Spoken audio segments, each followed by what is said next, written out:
everyone, and welcome. Welcome, André. Today is the live Q&A, and thank you for all your questions. By the way, I have received everything.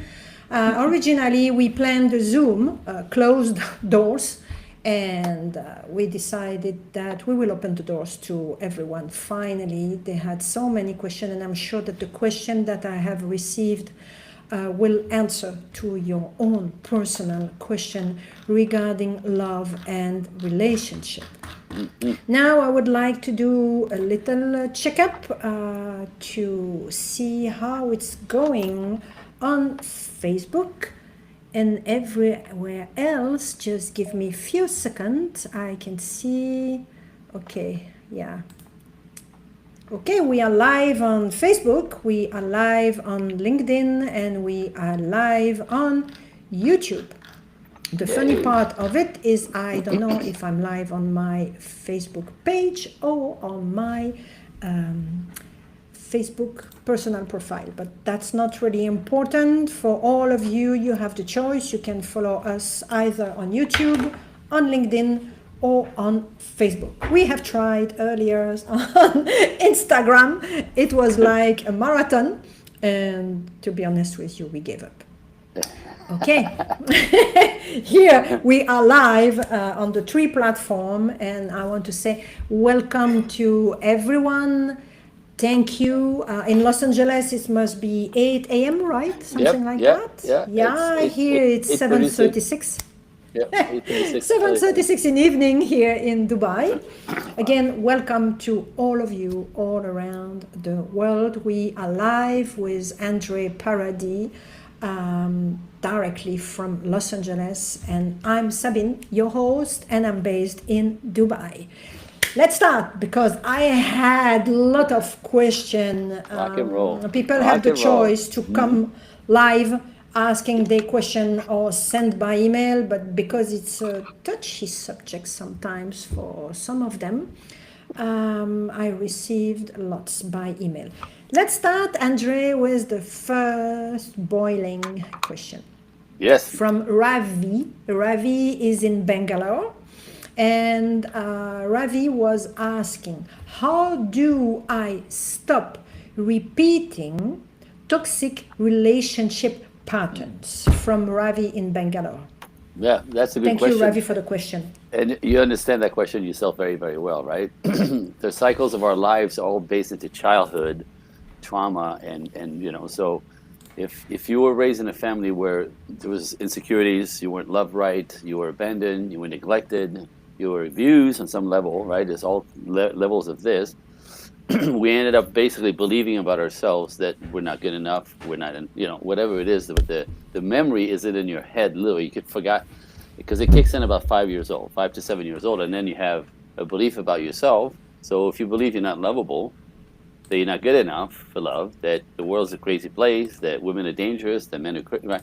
So whatever beliefs in your head that you forgot about, by the way, is still driving you subconsciously. So you keep attracting somebody. Literally, if you're a man, you'll attract somebody like your mom, and if you're a woman, there's somebody like your dad, and you'll literally attract somebody with the same disconnect, or the same they're gonna make you feel the same as your parents did back in the days, and then you're gonna try to change them. So that's what we do as humans. Our brain only recognizes what it knows, and so, you know, it's the same way if you buy a white Tesla, all of a sudden you see them everywhere on the road, because your consciousness is connected to this new reality, right? So that's how we do with our trauma. We actually seek out somebody who will trigger us, and then we try to fix them. So it's just a condition of the human brain. So the answer to the question is, do your work, do your trauma release work, right? Do your personal development work. Just jump in and just dive in, which could be scary, and it takes time and money, and you know. But I always say, like, you know, what else do you have to do all day? Like, if you want the life that you want, like, that stuff has to be taken care of. And, you know, most people will stay away from it, but yeah. Yeah, and I have Sarah who just interact here and says, yes, I feel stuck. I'm feeling stuck in the same cycle. Yeah, and she's asking a question. I was cheated on before. How can I trust someone new? Great question. Thank Great you. question. Great question. Like I said, I had this conversation yesterday. With someone that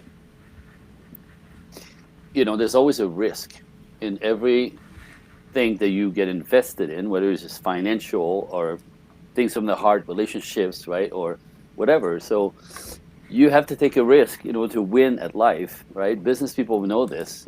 This could break us, but we'll do it anyway because it can make us. And so there's people who take a chance to win, right? If you're afraid to get your heart broken again, or you're afraid to lose your money, you don't do anything with it. You put it in the closet, right? Hoping that maybe somebody will find you. That's not how it works. So the actual solution is to step back into the world, because this is, relationships are a mirror to who you are, right? Yeah, So, that's right. Yeah. like, a relationship will show you your flaws, your disconnect, your triggers, all that stuff. Yes. And this is when you learn about yourself. If you stay by yourself and you hide, you don't take chances because you don't want to get hurt.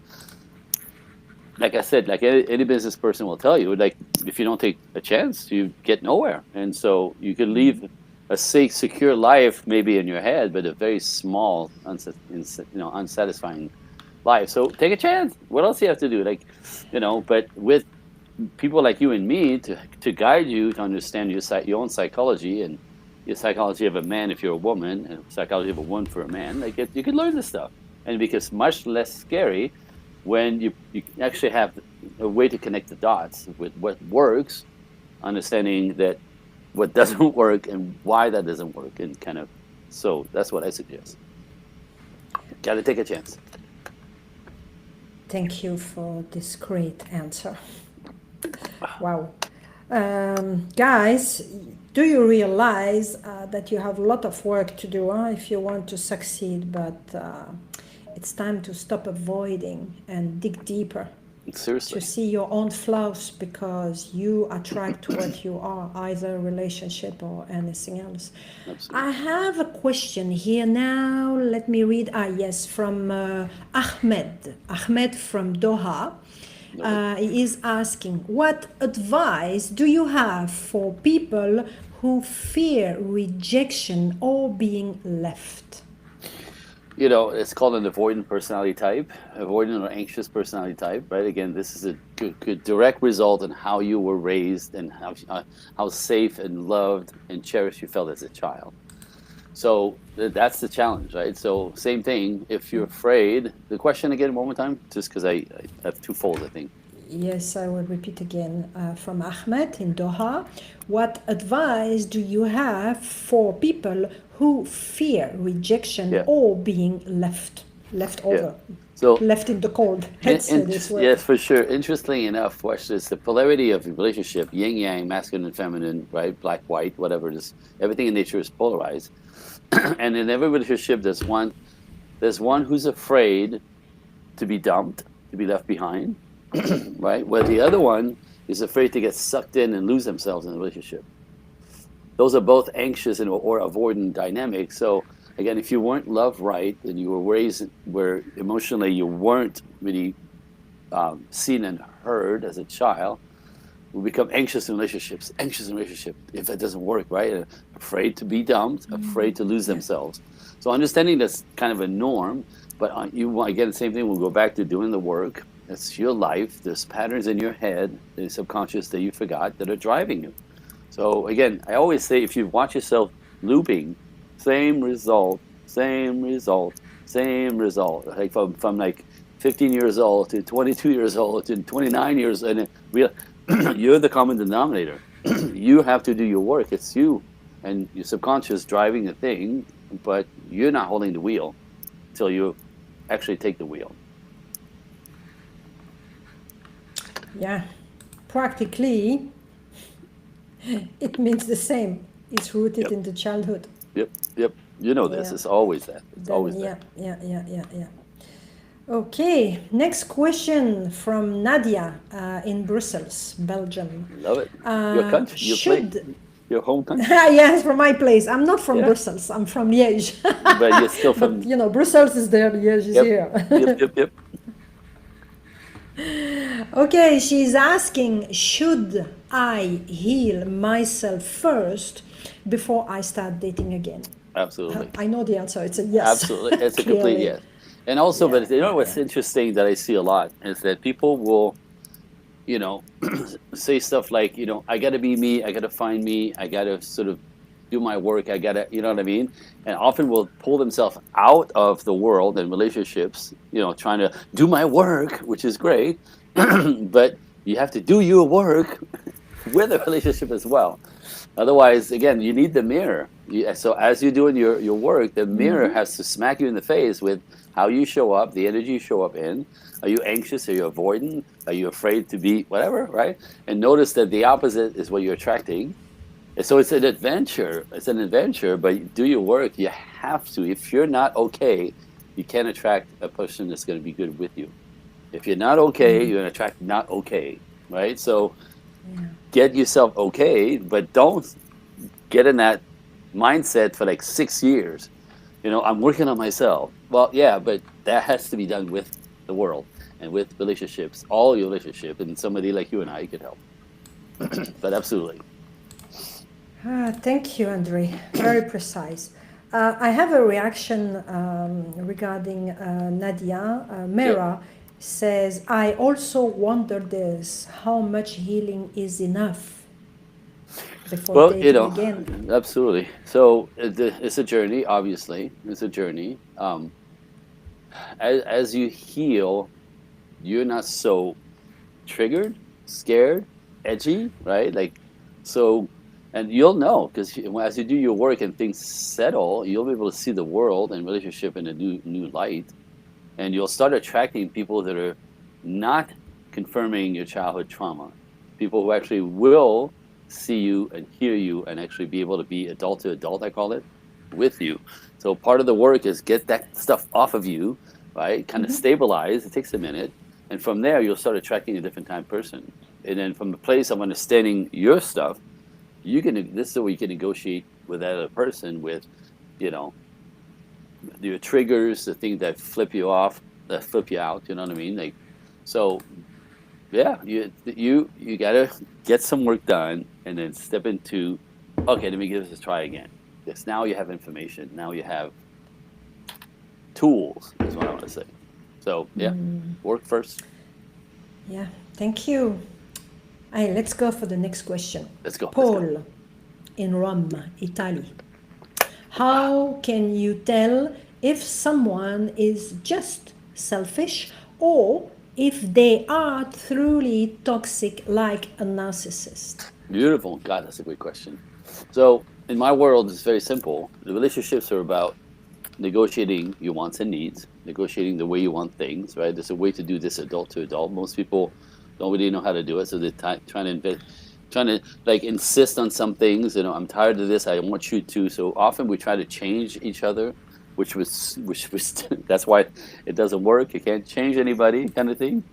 No, So that's right. You change then yourself. you can't change only yourself and how you approach it and how you manage, like what's happening to you in the circumstance. But negotiation is essential. And so how do you bring conflict resolution, I call it, like adult, as opposed to get it all excited and hyper and triggered, literally. Now I forgot the question again. What the hell? I see pictures in my head. I was going somewhere. Wait, I lost it because I was following the list. Yeah, so sorry. It's quite a long My list. bad. My Okay, bad. from Paul. No, it's okay. How can you tell if someone is just selfish Thank or you. if they are truly toxic like a narcissist? Yeah. So in a nutshell, if when something goes awry and you're not feeling good about it, boy or girl, man or woman, right? If you approach somebody who actually cares for you and say, instead of attacking them, you point the finger at you, I call it. When you did this, this is what happened to me. It made me feel like, can you explain to me and help me understand? When this happened, this is what happened to me.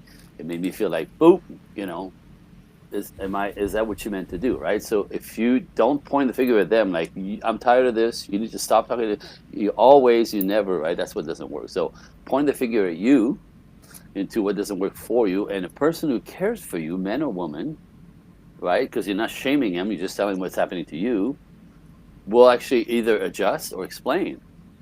They will adjust and go, "Oh, so sorry, I didn't realize, They will adjust or say, "That's really not what I meant. That's not what happened. That's not right." So these are two results, and then you can actually continue the conversation. If you're dealing with a narcissist or a selfish person, narcissist, a boy or girl, like Run what away. happened is when you try to negotiate with them, right?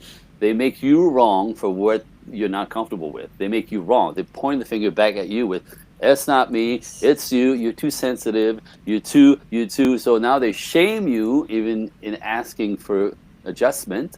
That's a narcissist. I mean, he's a 10 or she's a 10 and you're a 0. And if you stay in that situation, you can never win. You'll never negotiate anything. They'll not No, agree. They'll impossible agree. with a They'll agree to narcissist. stuff Yes. they Right. negotiate and just not do it, right? So this is like when you run like the wind. A person that loves you, man or woman, wants you to win.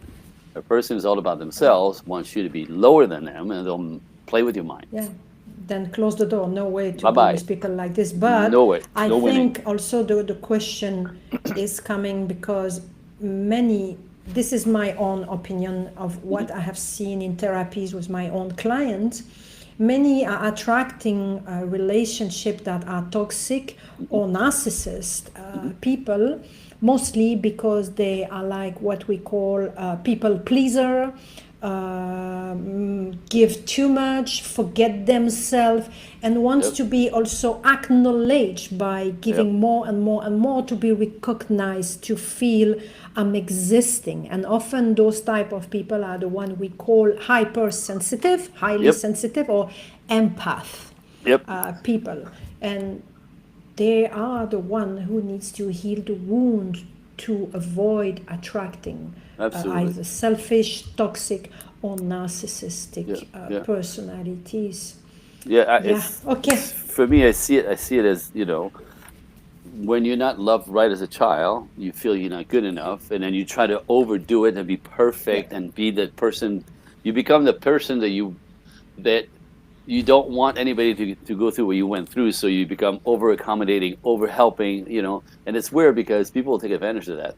Out of the goodness of your Yeah, heart, that's if you're right. trying to fill the gap and feel you're worthy, look what I do for you. Love me, love me, love me, right? And in the end, what they do is actually kind of weird for somebody normal who doesn't like. So if I call it a fawner, which is trying to help everybody you're a fawner. People who like trying to help somebody who didn't ask you for some help, right? That's actually bizarre. And what people do is they'll take advantage of that. They'll just take Yeah, it. but that's They'll take your typical from time. the people pleaser. That's what I'm thinking. You want to help Because and nobody they asks you. right, they don't have the self-esteem or the boundaries around themselves. Right, they're trying to be loved. They're just trying to be loved, and so by trying too hard, they get taken advantage of, and then they get their heart broken again because I was trying to help. I was kind. I was loving. I was supportive, and they took advantage of me. I'm like, because it's nobody's asked you, right? You're just putting a target on yourself, Yeah. and that's what Yeah, doesn't yeah, work. yeah. But it's tough to experience when you're just trying to be perfect and nice. But that's the problem. We have to fix that. Yeah, that's the moment to recognize your behavior. Often we do things, we see what is going on into the other person, but we don't see what is going on Right. in us, how we behave. And we need someone, sometimes toxic relationship, to show you Right. what is really going on inside, if you have the courage to look inside, because many are still stuck because they feel it's too difficult to start the healing journey. That's what I hear very often. Or they Yeah. start and they don't continue because they believe that we can have, like at the gym, a 6-pack chocolate tablet on your ab Yeah. within 3 months, which is impossible. Let's go for the next question. Leila Yep. from Dubai. Yes. Leila is asking, Coach. She's calling Coach. Okay. She's calling you Coach. Coach, what is the biggest mistake people make when they start dating? Good question. Oh my goodness. And Aisha from Abu Dhabi is reacting, and she says, "Yes, I want to know this too." Good. All right. Let's go. Okay. So, again, I'm wanting to give you some answers. Often the reality or the answers, people get a little bit triggered by them. But I'm here to help. You're here to help. And when you tell the truth, sometimes it's not pretty. So one of the biggest mistakes that people make in dating is start having sex too quickly. Because most women don't understand the psychology of male and sexuality, right? The idea of men always want to have sex, yes. However, it's the woman that doesn't have casual sex with a man who becomes valuable, right? There's a test in that. So, if you have sex too early, which is the way we do in the world, we go on 3-4 dates. I like you like me. You start intimacy thinking intimacy starts a relationship. For men, it doesn't. That's not how it works for us. Like psychologically, on a DNA system, on an instinct, that is not how it works. So, right, women are afraid to be lost, to be dumped, right? He wants sex, give him sex, and it starts a relationship. It does not for men. It actually stops your emotional investment the moment you have sex. So if you have sex too early, you become the girl to play with, as opposed to the girl to build with instantly. So that's the biggest thing that I see. Like there's no reason to jump into bed until you actually know the person, and it takes minimum 3 months-ish, right, to get to know who you have in front of you. So you want to connect, you want to connect emotionally first before you connect physically. If you connect physically first, you never get the connection of the heart. You have to connect with the heart. I don't think she's speaking about sex because she's from Dubai, and as far as I know, there's their culture, they can date, but right, there's no crossing the line. That's the opposite of our culture. It's completely opposite in a way that they wait, especially women. So then, if that's the case, the biggest mistake that most people make is we know men and women are different, but we don't know how different. I mean, when I learned this 18 years ago, I went to a workshop called Understanding Women, and I thought, that's going to be cute. I lost my mind. The things that I learned about the way you ladies process things, why you take things personally, why your nervous system is hypervigilant, why, to a male brain, it was impossible to consider. And I remember thinking, I know nothing about women, right? So what happened is we think of the other gender as a version of ourselves. Women think men are just like hairy women who misbehave, thinking that he's actually thinking and processing like her because she has no concept, right? And men think women are overly indulged in their feelings and take everything personally and need to relax, right? This is really not knowing anything about each other. So another mistake, if sexuality is not the deal breaker in here, is often trying to make the other one act like us. Right? Women will actually try to make change man, trying to make him act right, act like a girl, like put the toilet seat down. What? Like it's stupid stuff typically, because they think the man is misbehaving, and men just shake their heads, don't understand why. Why are you starting something? Why are you doing this? That's not what I said. That's not what I meant. What are you talking about? Right? So, really, what I call a lack of gender intelligence is mistake number 1 or 2 after having sex too early. You have to know what's going on with a man, and have to understand man's behavior, why we do what we do, what motivates us, how we function, right? The whole system. As a woman, if you don't understand this, we appear to be disconnected, cold, selfish, right? Not caring. No, we're men. We're stoic with our heads, which is how we survive, right? So same with men. If you want a relationship with women, go learn why women say I need so very little, right? I just need to feel connected. That makes me feel safe, right? We don't know what that means. So if you're a man, go learn a woman's instinct of what she needs to be good to bring out the best out of her instead of bringing out the worst out of her. Same with the ladies. What brings out the best out of a man? Provide, protect, cherish, give, support, lead. That's what you want. But you can't be his mother doing it. You can't put your finger in his face, and you can't dig your heels and decide that you're going to make him act differently. It doesn't work. That's not how it works. It's never going to work. But that's typically what we do. Whew, drop the mic. Thank you. Another question from Sophie in Paris, France. Yes. Nice. What are the red flags we must not ignore in the beginning? I think is joining also somehow the question from Laila. What are the red flags we must not ignore in the beginning? In the beginning, the thing is, in the beginning of the first 3 months, everybody's behaving. Everything's good. We're easygoing. Nothing bothers anybody, right? I call it the perfect phase of relationship. it's typically where Honeymoon. the honeymoon phase, absolutely, Honeymoon. perfect phase. In the honeymoon phase, it's all la-di-da, it's all chemistry, it's all hormones, it's all like physically get together. And the second phase, 3 to 6 months, is when the masks fall. People start acting like themselves. You start realizing who you're dealing with, right? So there's no reason, if this person is your person, to go and marry them after 3 months because you're so connected and there's so much chemistry and we're so good together. You don't know yet, right? They haven't, you and them have not revealed themselves truly, because and I have clients like again, between 3 and 6 months. It's very predictable, by the way, very predictable. Even if you see if you see each other twice a week or even 4 times a week, it moves a little, but it's very predictable. But I had a client say to me month number 4, he's like, he's acting differently. I'm like, you're getting to know the man. Like, who he is showing up. I go, how does he, what's happening? She's like, well, he started burping the alphabet, and they think it's really funny. That's new. All right, this is the man that you have. If it's a deal breaker, right? But it's not a deal breaker. I know it's not a deal breaker, but it's like kind of like, I've never seen that before, right? Yes. And another man in a band told me same thing, right? After the perfect phase, the honeymoon phase, he was so upset. He goes, dude, she goes to, she goes number 2 and the door opened. What the hell? This is disgusting. He was so upset. I'm like, he's like, that's new. That's new. I'm like, well, this is how she was raised. This is how she does it. But before it was all la-di-da, right? So the 3 to 6 months is really getting to know like what you're dealing with. It's like the trial period. It's the reality. Now you have the person who you know, so you discover their quirks and who they are. I had a friend, this is a crazy story, but when I was living alone back in Vancouver, I was single. One of my buddies that I knew from all over the place, whatever, would be good friends, says to me, I need to, can I stay with you for 3 days? I'm in apartments.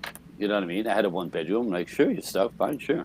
Right? So I don't know how he was raised, but I'll show you how he was raised. So there were different ways that I was raised. He walked into my apartment with his luggage and stripped completely naked and sat on my couch. I remember thinking, well, and I'm looking at his heart sitting on my cushion where I put my head sometimes to fall asleep. And I'm like, okay, that's a lot, right? And when I talked to him about it, that's how he's raised.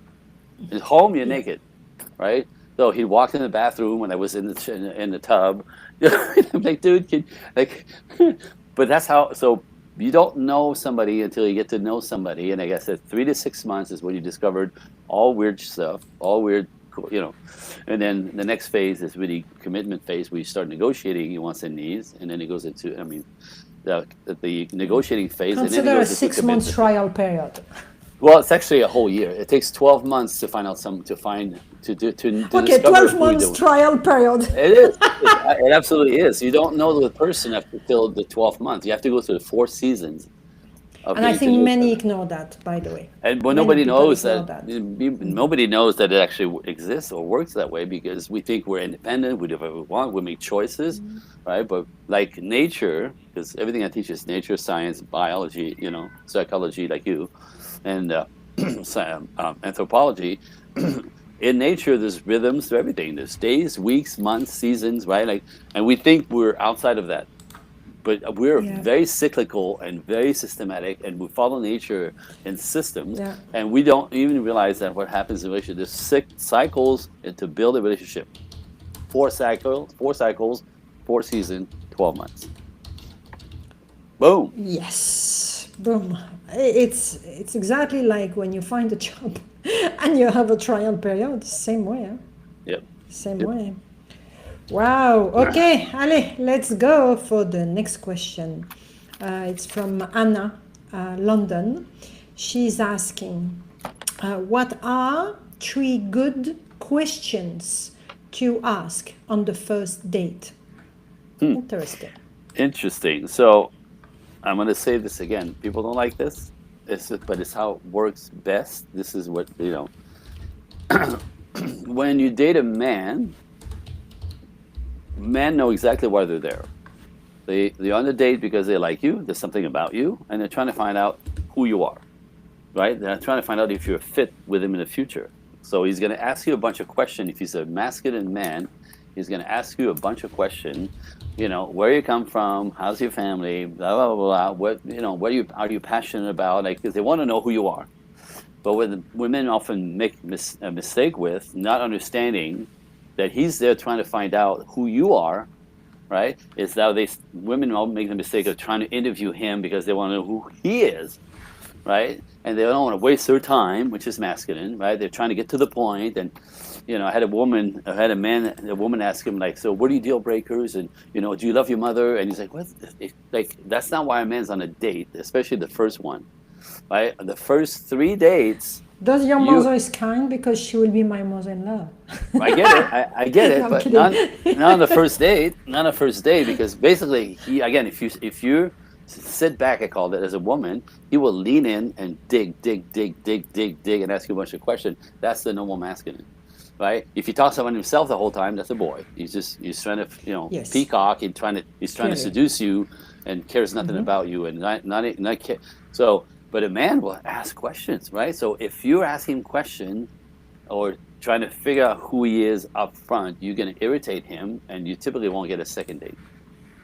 I'm just saying, right? So the first 3 are very, very important. So don't lean in, lean back, be lovely, be present, be warm, look in his eyes, right? Let him ask the question and answer his questions. And so then women say to me, like, well, how do I know who he is if I'm the only one talking? I know by the questions he's asking. He's asking the questions that he's interested in, right? Like he will reveal sense. who he is just by the type of question. If he says to you, do you like hiking? Guess what? He likes hiking. Do you know what I mean? Because it's something that he likes, for sure. That's what I mean. So do you like to travel? I will not ask a man, do you like makeup? You know what I mean? So people don't understand that. It's very makes simple, sense. right? If he's asking you if you like to travel, it's because he likes to travel. Right? Do you like to go on an adventure? Because he likes adventure. Like, just listen to what he's saying. So answer his question, and if you use a filter to see that everything he's asking are the things that he values, that's how you get to know the guy.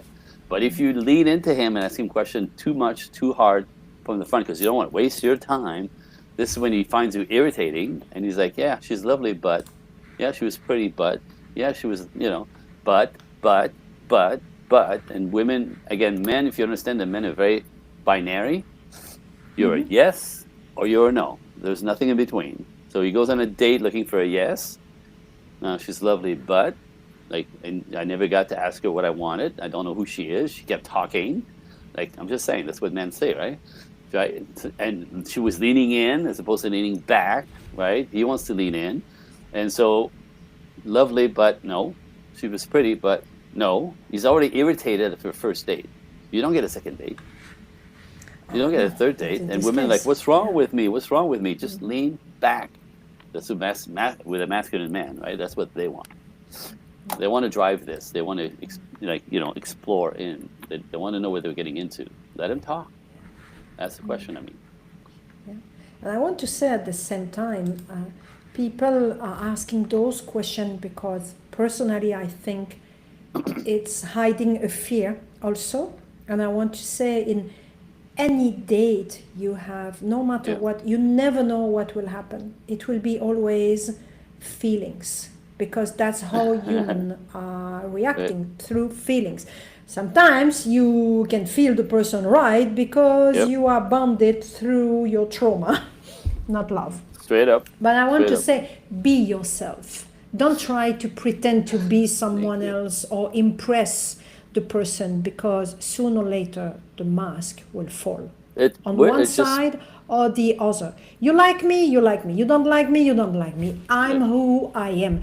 Don't try to pretend to be more than what you are, because he will discover if you are a woman, and if you are a man and you want to impress her by your money, by your car, whatever, she will discover at some point. And if you are a loser, she will discover at some point too. So and it will be too late, because you will be invested, both of you. And let's say you would have lost your time because you was trying to pretend or to impress the other person. Go as you are. Be authentic. Be real. Be real. Be you.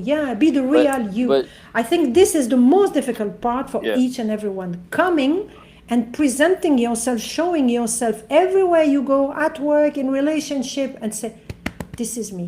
You like, Yep. you like, you don't like, you don't like. But Yeah. this is who I am. But people who are With the broken, flaws, with the yeah, qualities. Done. for sure, Broken, half repaired, But completely repaired, half broken. Who cares finally? yeah, You are who you are.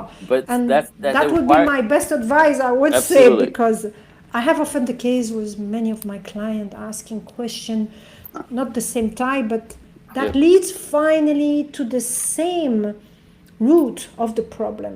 yep. Be yourself, be authentic, work on yourself to become authentic, and you will encounter That's the much work. less trouble.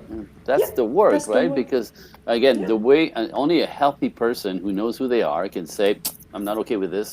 Don't talk to me that way. No, we're yeah, I not doing don't take that." that, Right? or take it. That's it. Boundaries, right? This is me. I don't like this, right? But you have to be already healthy-minded to be able to set boundaries. Again, if you're anxious, if you're avoidant, if you're, what's the other word?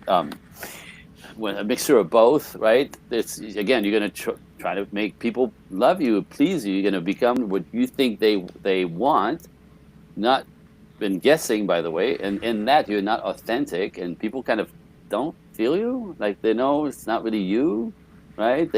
We're very instinctual, right? We know when somebody's kind of blowing smoke, and so we're like, she's cool, but something is like he's all right, but I don't think I'm getting. Hello, right? So do your work so you can be you, and if you're you, you can say, "This is me, take it or leave it." But if you're Yeah, insecure, if you're traumatized, if you're trying too hard, you you think try that to impress. this could be the one. I find that ridiculous. Like the one, there's no such thing as the one. Like if you think of 8 billion people on the planet, and this person may be the one, the only one for me, ridiculous, right? But so then you'll try No, they too have hard to plenty. hang on to them to impress them. It doesn't work that way. There's thousands of people for Yeah. each one of us. You have to find your groove with somebody who wants the same future, right? You have chemistry with, and want to build the same thing, and have long-term goals that are similar. And in that, there's a lot of people that be available and able to do this with you. There's no such thing as the one. Ladies and gentlemen, let that go. There is They have one, such things as plenty of one. plenty of one. There's plenty of opportunity. And again, if you're clean, Yeah. if you're cleaned up, you're going to attract people who are healthy, who want what you want, as Yeah. opposed to attract people like your father or your mother and prove that you're not worthy. Ugh. Yeah. And I want to add something Yeah. regarding relationship. In general, we were speaking about trying to impress, trying to wear a mask just to impress the person. But many of my clients had experiences where I've noticed most of the time they fail in relationship. They have failed in Yep. relationship Yep. Yep. mainly because they were accepting to settle for less. Same thing. And this is also the biggest mistake we do in relationship, and that's why mainly we fail. Right. Andre, do you have a bit more time, because I know you are limited in time, I have like probably for 3 or 4 more minutes. question? Yeah, I have 3 or 4 Okay. minutes. I Then think maybe 5. last question. Yes, Okay. Scotty. Last question from Chris in Chicago. Wow, How my do you, yeah, your side, a bit of my side, a bit on your Yep. side. How do you keep the spark alive after the honeymoon stage is over? Very interesting question. Very good question. Now, honeymoon phase, as we know, is short. You know what I mean? A lot of women take We it mentioned 3 personally. to 6 months, Yeah, seriously, like that quickly. What happened is up things to 1 change. year. 1 year is when you get to know if you could build a future with them. So it takes, but the honeymoon phase is 3 months ish kind of thing, and women really take this personally because he used to be so much more attentive. He used to be so much more romantic. He used to bring me right. Like so, we again talk about putting up a front, which we all do, men and women, right? You're over attentive. You're over available. You're there. We don't. We spend evenings making love. We sleep 2 hours and we go back to work. It is all beautiful. It's good, and that's what we want. But that's also unsustainable. So you usually by the 3-month mark, you know what I mean, we have to get back to life. We have to get back to work. We have to get back to sleeping, right? And so like women will feel this as men pulling back, thinking, oh, now that he's got me, he doesn't have to do anything. That's not it, right? He's still connected to you, if you didn't have sex too early, but he has to get back to life. He has to get back to providing and protecting his life so he could maybe possibly, right? So that's one that women take personally. The rest of it is, I've been married 30 years, for God's sake. You know how what we do, my wife and I? What's behind me? We go dancing on Sundays, Oh, right? Look behind me. This is us ballroom dancing, right? yes, We yes. go dancing Yeah. on Sundays, I and we saw go on it a, last time. we yes, we Yeah, and yeah, we go yeah. on a date. We go on a date. So no children, me and her, and for an hour and a half in a dance class. Then we go on a date, looking at each other face to face. And there's a lot of data on this. Is if you're in a coupledom, especially for a long period of time, life gets in the way, children get in the way, everything gets in the way, and we often slip away because we forget to check in. So the statistics is you only need 90 minutes a week, eyeballs to eyeballs, face to face. How you doing? How was your week? What's up? What's going on? What happened with that contract? What happened to right? Like checking in, eyeballs to eyeballs, and reconnecting, right? And that's what people like 90 minutes, one date, right? But you have to do it. You have to put in the plans. Otherwise, life will run you over, and we kind of come undone. We lose each other. So, how do you stay connected? Stay connected. You have to be purposeful about it. Date. Keep dating. Yeah. Wow, makes sense. Last question. Do you Yes, have a few darling. minutes more? Yes. Yes. Okay. I just remember to each and everyone, we are live on Facebook, live on YouTube, and live on LinkedIn. All over. You will have access to the replay directly on YouTube and Facebook. This is the Q&A Love, Relationship, and Dating Coach from André Paradis. Last question. Bring it. I had reaction in the chat, people joining from Kuwait and many other places now Sure. here in Riverside, because we are broadcasting directly from there. Then I have people a bit everywhere in the Yep. chat here, in the chat on Facebook, in the chat on YouTube. Wow, Then I'm trying to navigate, Manage, here and there, plus my list of questions that I received previously through Yep. email. We might have Last to do that question again. We may from- have to do it again. And I think we yes, should, because I finishes enjoy the my question. time. Believe me, Beautiful. I love it. Love it. Me too. Bring it. Right? We're just trying to help people. We need to collect more reaction, I would say, and let's see what are the questions next time. For Let's sure. go for the last question. Yes, darling. Ali from Amman asking, what are the 3 daily habits that make couples stronger? Interesting. Well, that's interesting. So I don't know why there would be 3 daily habits. I think there's just a system in place. He I mean, says 1, 3. 2, 3. I don't know. I don't know. Right? So the habits is I call it. This is what most of us don't know how to do, is how to, when something happens, right? And we get right. What doesn't work is Tight. not Let's say talking tight. about it. You know what I mean? So what I notice from the ladies, again, I'm not judging. I'm saying this is kind of a typical thing. You'll see it, is that he does something weird, right? Because you take most everything personally. So every time something is done that's not kind of cool or hurts your feelings, or he forgot, right? It hurts your feelings, right? And we don't know how we hurt your feelings, the same way that you don't know how you disrespect us constantly and don't mean to. So there's a machine here that's very tricky that no one is aware of, right? But when you get your feelings hurt and you go, right? Because that was unkind, that made you feel not cherished, right? And you kind of get tight. You will walk away, let's say, you will calm down, you will take a bubble bath or take a walk. You come back, you feel better. You take 3 hours, you take 30 minutes, it could take 2 days, right? Like, you feel better, right? And then what you should do is address what happened, right? But you don't, because if you address what happens, it may start a fight, because every time you do that, you put your finger in his face and it starts a fight, because you're dealing with a warrior if he's a male, and pointing the finger in his face will make him go boop, and now he's a jerk, because you're trying to talk to him, right? This is what doesn't work. So I suggest this. Takes a little courage, ladies, but if you're going to talk about habits and keeping things open and flowing, right? Something happens, you get mad, calm down, take your corners, right? Just get yourself neutral. You can't be mad and trying to have a conversation. It's not going to work. You're going to start screaming. Impossible, Angela. Impossible, right? It's So you turning, take your corners. Spicy. Completely. And it destroys the relationship because you end up saying stuff that you can't take back. You can't talk when you're mad. You're going to just try to climb on top of them and be louder and more insistent, and that doesn't work. So you take your corners, right? Get yourself neutral.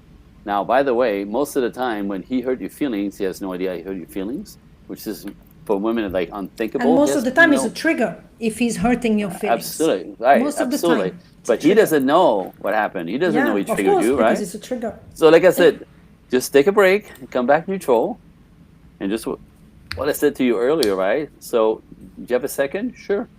So when you did that, it made me feel like this. I just took it really hardly, like, please help me understand, is that what you meant? Right? This is not an attack. This is sort of pointing the finger at you again. And most guys will go, what? That's not what I said. That's not what I meant. What do you mean? That's not at all what I was thinking. Because, again, you take things for meaning things. Too and seriously not sometimes. Well, it's just you make meanings about Because things you don't understand, right? And you typically go to the worst place, right? So, again, if you approach him right, and not attack him, he'll tell you, again, you get same thing we talked about earlier. You get two results. He's either going to explain, that's not what I said, that's not what I meant, I'm so sorry. I did forget, and so I'll try to do better, right? He'll explain what happened if you missed the boat, or if you realize he made a mistake, he forgot, that was kind of rude, he'll apologize. But if you put your finger in his face, poof, and then he's a jerk. Yeah. And so that's a habit, right? Learn to take your corners, get neutral, and just have an adult conversation. I have all these scripts, by the way. I teach my clients scripts how to do this because we don't know how to do this. But if you learn to do this, instead of being disconnected and kind of irritated, because, in my world, and you know this, right? It's not the big stuff that breaks relationship, right? It's not the affair. It's like the 10 years of crap that was not cleaned up that pulls us apart gently until somebody jumps. So it's that important. If a good habit is to address anything that you feel hurt about, and he should address everything that he feels disrespected about, pointing the finger at us before them, and then they have a chance to respond. They're not being attacked. That's how it works best. So there. Whew. Yeah. You see it? Relationship is quite a big job, for each and every one, because Absolutely. mainly it's a mirror of who you are, and a mirror of to show you mainly what you need to address, what you need to correct or to change. Yep. Because again, what you feel inside will be shown from the outside, from anyone else. And mainly in relationship, either it's family relationship or love relationship, because that's the best, I would say, way to learn and to be triggered. And more you are triggered, better it is somehow, even if it seems difficult at the time when it's happening. But when you feel triggered like this, I would say question yourself first. Oh wow, why am I triggered by what this person, my husband or my wife or my boyfriend, my girlfriend say to me? Why do I feel triggered so much? Why it's so painful? Because often it's not even related to the person in front of you that you are dating or with whom you are married. It's related to you, what is going on inside, and then you become totally incapable to communicate. Why? Because you are triggered. And this is why it's very important to look inside and in the past, mainly because what you feel today is always linked to what happened before in the past, good or bad, no matter what. Always. No, and in the end, I say this is what I said earlier, like, a lot of I hear this. Yes, I know you don't have so much time. This is why I try to. Yeah, thank you. No, but women will say like, I have to find me. I got to be me. I'm gonna pull myself out. I'm gonna do my work, right? And they stay alone for 6-8 years, right? That's too much away from the world in order to forget the mirrors. You need the mirrors. So, to live your best life in isolation with a cat and a dog or whatever, and travel alone. I know many. I know. I'm my client. So in the name of I've been one. Yeah, no, for sure. But in the name of not feeling safe and trying to find yourself, the only way, like you said, to find yourself is in relationships. You need the mirror to get triggered. You need the mirror to show you how you talk, how you receive energetically, right? If you keep it, if you keep triggering the other person, right? I have a client, 43 years old, and she pisses everybody off. Like whether she works with them or talks to them, and interaction, she's rude and she's condescending and she thinks she's smarter, so she's always putting people down, and she doesn't understand why people like get mad at her and literally eliminate them from her from their lives, And, but I'm like, honey, don't you get it? It's you. But in the interaction is when you get that mirror. So are you paying attention and go, maybe it's me? Like if you get the same result, if you keep getting the same result, it's you, it's you, it's you, it's you, it's you, it's you. Get to work. It's all about you. That's where it starts. You can't be not about others. You can't be good with anybody until you're good with you. You can't be good in any relationship until you're relationship with yourself. Which is not always easy to understand, because in my personal case, it took me years to do that work. Me too. And years. It's the same for everyone. And I want to say, keep going. Have faith. Absolutely. Have courage, because I cannot say it's never ending. That's not true, but it's a journey. It's a journey. And I always say, everything. And what you else cannot you get result in 1 or 2 months. It's That's a journey for transforming yourself, but it's worthy the investment, no matter what. Because you invest on long term. To live the life you were born to have, you got to clean up your stuff. I mean, that's it. To find happiness. I go. What else do you have to do all day? That should be your primary focus. Getting yourself together so you can live the life you were born to live. Darling, I have to jump. Nobody teach you that at school. Nobody That's teaches the that. fact. I know. Thank you. Let's do it again. Thank you for this live, André. Thank you. I will put the data and everything, your email, website, and the live when I will close. And thanks everyone for joining. Thanks everyone for all the questions. Your questions were amazing. And thank you for your participation. Absolutely. I invite everybody to, contact me. My email is andrecoaching, the number 1 at Gmail, andrecoaching1. And if you have any questions. And on Facebook, we can see your profile now. Yeah, and all that stuff. I'm all over the place. Because we are live on Facebook. Yeah, I'm all over the place. So you reach out, ask questions. People who are brave, who want the life, step in at all. I say step in, right? It could be scary, since it's a little freaky. I get it, but that's essential. You have to step in. So ask the question. Reach out to us. We're here to help. That's what we do. Yeah, you can reach out to both of us. Absolutely. I'm not the specialist in relationship, but I have dealt with many situations through my clients, and every time it's coming back to childhood or past trauma. It's always. Darling, I have to jump. Thank you so much. Let's do it again. Thank you. Much love to everyone. Thank you. Bye-bye. Bye.